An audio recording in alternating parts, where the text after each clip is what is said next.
মানিকগঞ্জে থামছেই না ভূমিদস্যুদের দৌরাত্ম্য। প্রশাসনের চোখ ফাঁকি দিয়ে রাতের আধারে কেটে নেওয়া হচ্ছে 3 ফসলি জমির উর্বর মাটি। অভিযোগ রয়েছে ভূমিক্ষেকরা প্রভাবশালী হওয়ায় কার্যকর ব্যবস্থা নিচ্ছে না প্রশাসন।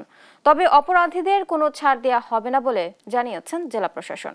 সহকর্মী আব্দুল আলিমের রিপোর্ট জানাচ্ছেন শায়লা খান।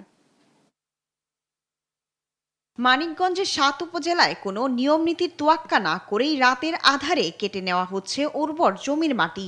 আর এসব মাটি যাচ্ছে জেলার বিভিন্ন ইটভাটায়। এতে নষ্ট হচ্ছে কৃষকের স্বপ্ন, ধ্বংস হচ্ছে কৃষিভিত্তিক অর্থনীতি।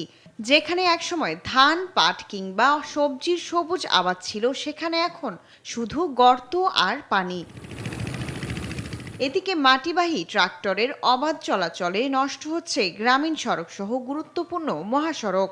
অভিযোগ রয়েছে দায়সারা অভিযানে সামান্য জরিমানা করেই পার পেয়ে যাচ্ছে ভূমিক্ষেকরা। স্থানীয় প্রভাবশালীদের সম্পৃক্ততার অভিযোগ থাকায় কার্যকর ব্যবস্থা নিতে ব্যর্থ হচ্ছে প্রশাসন।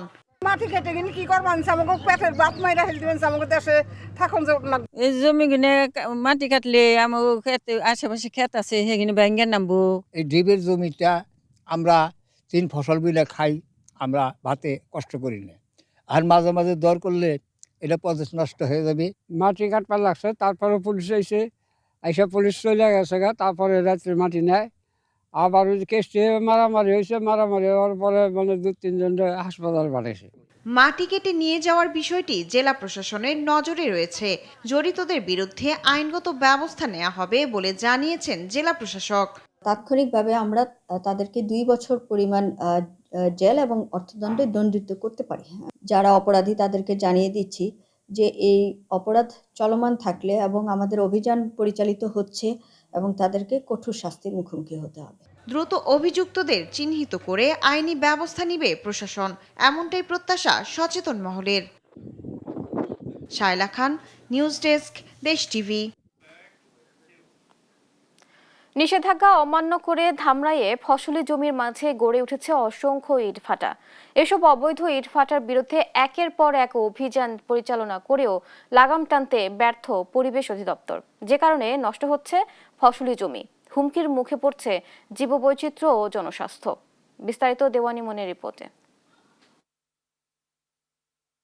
বিস্তীর্ণ এলাকা জুড়ে ফসলি জমি নেই বললেই চলে। খোলা আকাশে ধোয়ারে কুণ্ডুলি গলা টিপে যেন হত্যা করছে পরিবেশকে। এতে হুমকির মুখে পড়ছে জীববৈচিত্র্য ও জনস্বাস্থ্য।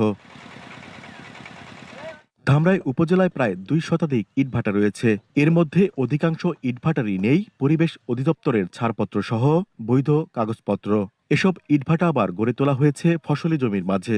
ভাটার কারণে মনে করেন যে ওই আগের মতো ফসলের কোনো ফলন নাই। যেমন ভুট্টা, এটা বুনলে আগের মতো বাদি হয় না, ফসল কলা মোটা হয় না, দানা হয় না। সর্ষে ক্ষেত ক্ষতি বেঁচে, সবজি সব ধরনের সবজি ক্ষতি বেঁচে এই ইটের ভাটার ধোঁয়ায়। পরিবেশ অধিদপ্তরের কর্মকর্তারা বলছেন, ভেঙে দেওয়ার পর পুনরায় একই কার্যক্রম অব্যাহত রাখলে আরো কঠোর শাস্তির আওতায় আনা হবে ভাটা সংশ্লিষ্টদের। অধিকাংশ কার্যক্রমগুলো এগুলো মেকানিক্যাল না, যে ইট ভাটা পরবর্তীতে আবার করবে সেখানে আবার ব্যবস্থা নেওয়া হবে। জনস্বাস্থ্য ও পরিবেশ বিশেষজ্ঞরা বলছেন, ইটভাটার কালো ধোঁয়া, গ্যাস, ধুলাবালি সহ বিভিন্ন ধরনের ক্ষতিকর উপাদানের কারণে বাতাসের স্বাভাবিকতা বিনষ্ট হচ্ছে, যে কারণে মানুষ ও প্রাণীজগতের সুস্থ ও স্বাভাবিক বেঁচে থাকা কঠিন হয়ে পড়ছে। ঢাকা জেলার একটি উপজেলা ধামরাই হওয়াতে শিল্পায়নের ছোঁয়া এখানে লেগেছে। তবে পরিকল্পিত উপায়ে না হলে আমাদের কৃষির জন্য অনেক হুমকি স্বরূপ হয়ে যাবে ধামরাই। এই গ্যাসগুলো মানব দেহে দীর্ঘমেয়াদী শ্বাস প্রদাহে যে আক্রান্ত করে, বিশেষ করে বয়স্ক এবং শিশুদের জন্য মারাত্মকভাবে হুমকি দেখা দিতে পারে স্বাস্থ্যের।